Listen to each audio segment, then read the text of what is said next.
বাগেরহাটের আরেকটি ঐতিহাসিক স্থাপনার নাম নয় গম্বুজ মসজিদ। এই মসজিদটি বাগেরহাটের ঠাকুরদিঘির পশ্চিম পাড়ে খান জাহানের সমাধিসৌধের দক্ষিণ পূর্বে আধা কিলোমিটার দূরত্বে অবস্থিত।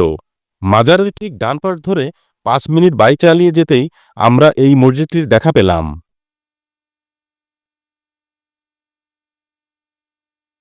ইটের তৈরি বর্গাকৃতির মসজিদটির পরিমাপে বাইরের দিকে প্রায় 16 মিটার এবং ভিতরের দিকে 12 মিটার। এই মসজিদে প্রবেশের জন্য মোট 3টি খিলান পথ রয়েছে। প্রতি সারিতে 2টি করে মোট 2 সারি পাথর নির্মিত স্তম্ভধারা মসজিদের অভ্যন্তর 3টি আইল বা 3টি বেতে বিভক্ত। পাথরের স্তম্ভ যা গম্বুজাবৃত ছাদের ভার বহন করছে। এই মসজিদটির বয়স প্রায় 400 বছর।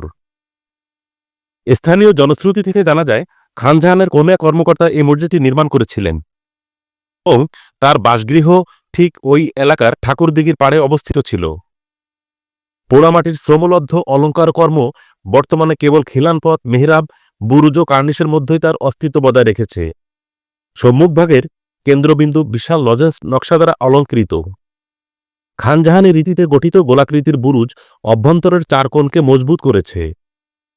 ছাদ সমান উচ্চতার এ বুরুজগুলি মোল্ডেড ভিত্তি ও সমান উপরিতল সমৃদ্ধ। এই মসজিদকে সংস্কারের প্রয়োজন।